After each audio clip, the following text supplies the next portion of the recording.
Assalamualaikum warahmatullahi wabarakatuh. Kembali lagi di channel yang ciamik karena terus oposan dan juga kritis. Di channel Mimbartub bersama saya Khairuddin.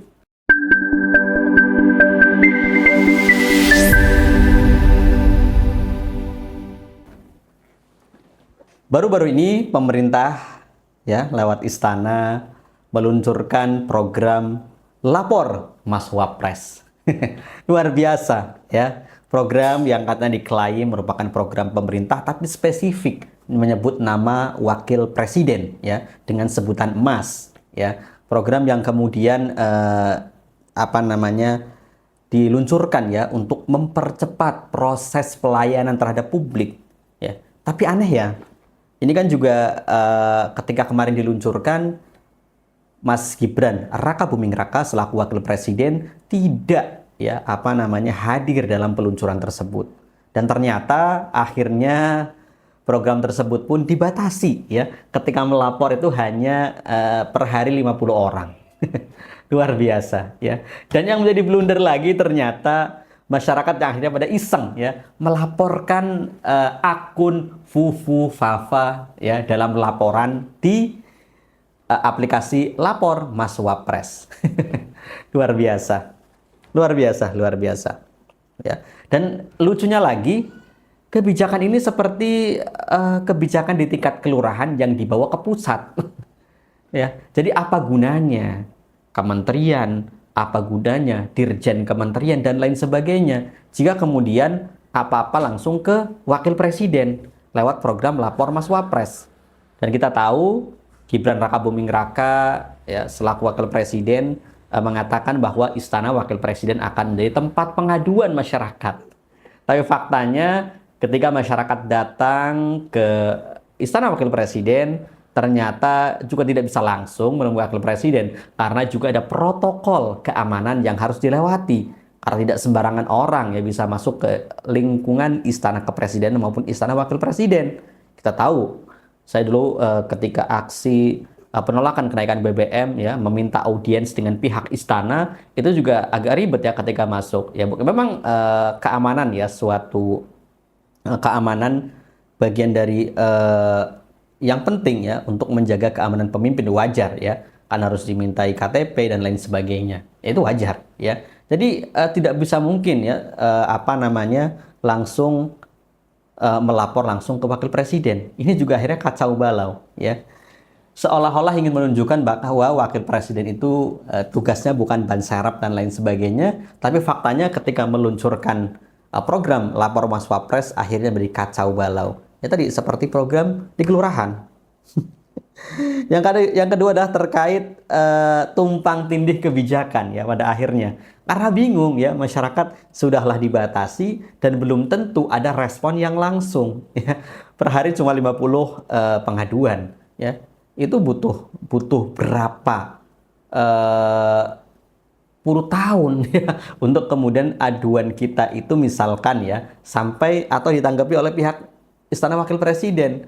Coba bayangkan jika ada katakanlah 100.000 orang yang mau mengadu per hari cuma 50 butuh waktu berapa lama antriannya ya makanya wajar jika kemudian netizen sampai menyindir bahwa aplikasi Lapor Mas Wapres seperti antrian menunggu haji puluhan tahun ya bahkan sampai 30 tahun jika dihitung per hari cuma 50 aduan ya walaupun juga ternyata dari aduan yang masuk ternyata juga kebanyakan terkait masalah tanah ya masalah perampasan tanah masalah konflik agraria yang memang itulah ya yang dulu biangnya adalah bapak dari Mas Wapres yakni Presiden Joko Widodo saat menjabat selama 10 tahun terakhir ya di mana di masa kepemimpinan Presiden Joko Widodo konflik agraria begitu meningkat dengan korban yang semakin banyak dan luasan tanah konflik yang semakin meningkat ya jadi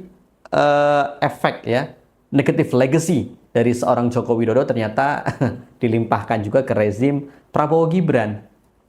Yang kedua terkait kapasitas Wapres kita. Masya Allah ya. Kita ingat kemarin dalam pembukaan MTQ Nasional di Kalimantan Tengah ya, di Palangkaraya. Luar biasa. Biasanya saat sambutan ya atau kemudian pembukaan dari pimpinan tertinggi atau tokoh tertinggi ya yang diundang, biasanya yang ditunggu adalah sambutannya.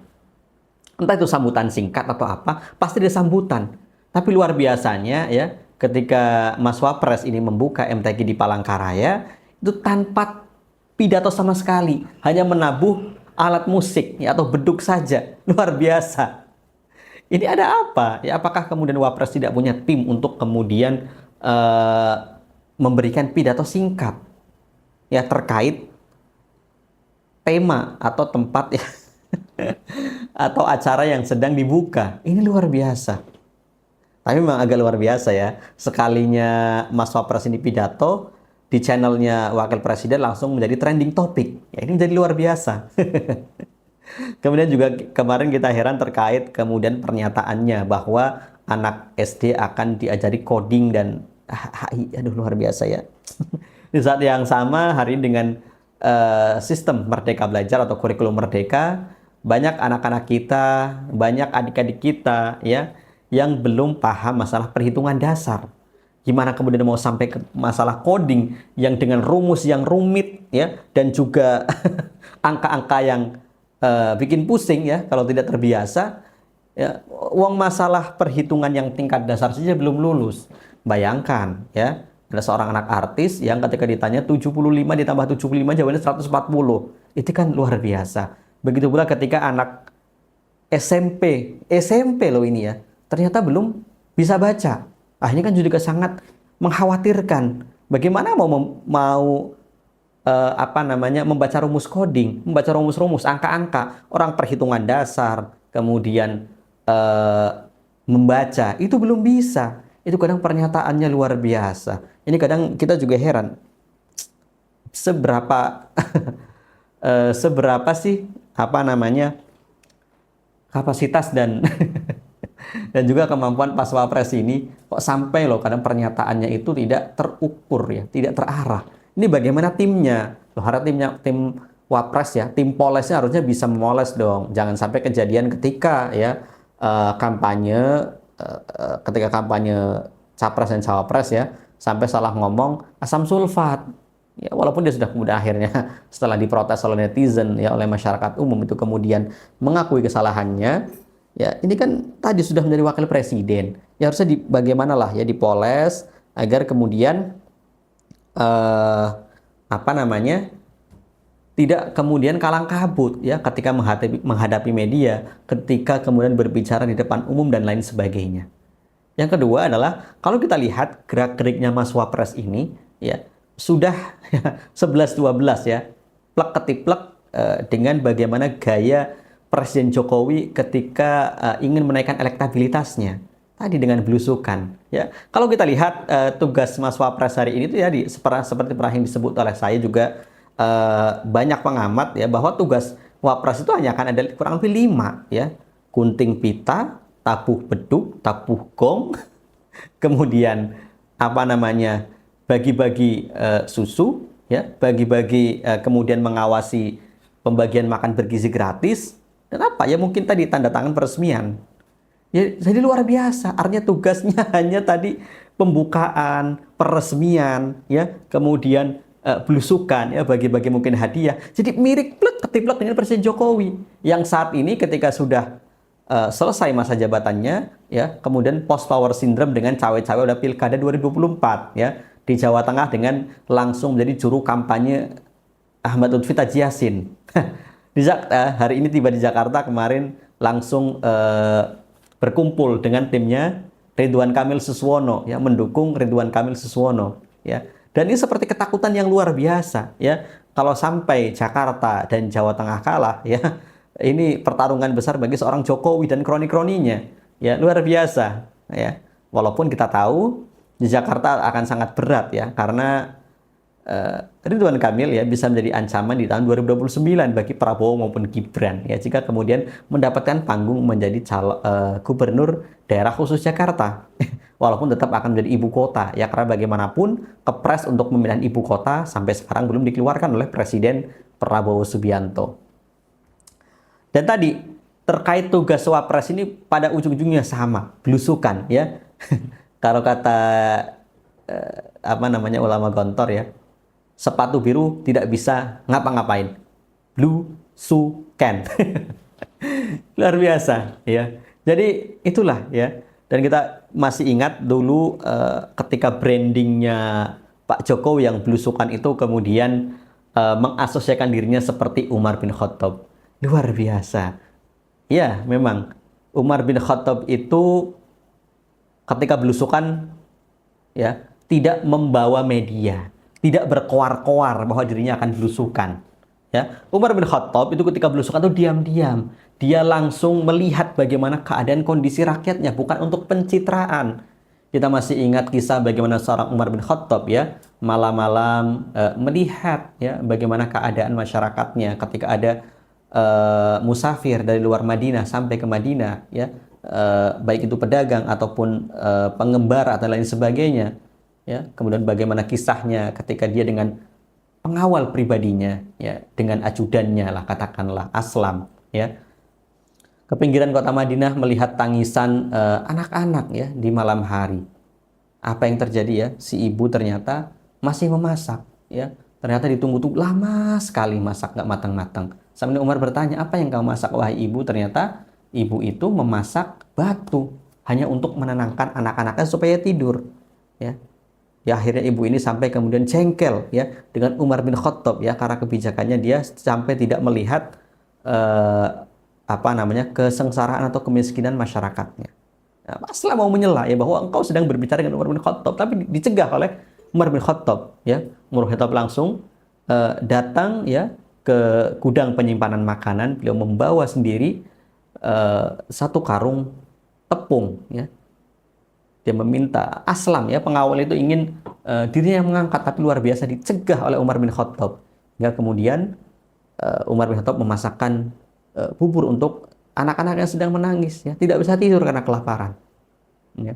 Baru keesokan harinya ibu itu diperintahkan untuk datang ke Baitul Mal dan di sana akan diberikan santunan, dan ternyata ibu itu baru tahu orang yang semalam membantu adalah Umar bin Khattab. Luar biasa. Artinya apa? Umar bin Khattab itu belusukan, benar-benar belusukan, tidak kemudian untuk pencitraan ya. Tapi kita lihat bagaimana Presiden Jokowi ketika belusukan membawa ya berbagai media massa diundang, kemudian menyiapkan hadiah, kadang dengan angle yang pas, ya, dengan sudut yang pas, kemudianlah terbitlah foto-foto yang fenomenal, ya, hingga akhirnya selama 10 tahun pemerintahannya yang terjadi adalah swasembada foto, luar biasa memang, ya, yang terjadilah swasembada foto dan meningkatnya impor pangan, luar biasa, ya, padahal janjinya yang sangat melekat adalah tolak impor. Luar biasa ya. Dan tadi ya seharusnya bagaimana sih seorang pemimpin itu ya. Seorang pemimpin itu ya tadi ya, pemimpin itu kan mengurus urusan rakyat ya, roin ya, mengurus ya,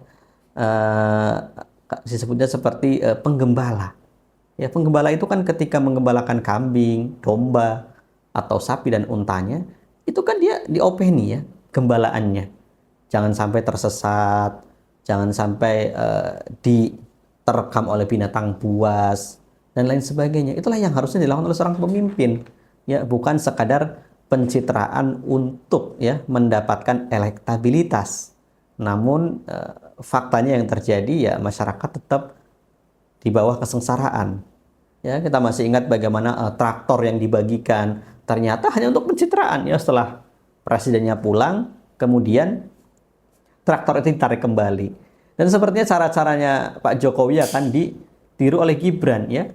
Ya, dan kita lihat kan selama ini ya tadi tugas Wapres itu akhirnya jadi hanya peresmian, kemudian meninjau pembagian makanan bergizi gratis yang sedang masa uji coba karena programnya baru akan mulai di 2 Januari 2025 atau di tahun ajaran baru ya, setelah anak-anak libur panjang sekolah.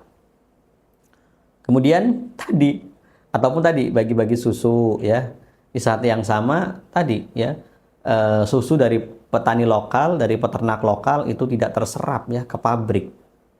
Luar biasa. Ya, itulah yang terjadi. Semoga tadi ya kita tidak ya hidup di bawah kepemimpinan yang kekanak-kanakan. Ya, di saat yang sama tadi ya, anak-anak SD itu disuruh belajar AI dan coding, tapi dirinya sendiri malah main Mobile Legends dan Tamiya. Demikian, wassalamualaikum warahmatullahi wabarakatuh.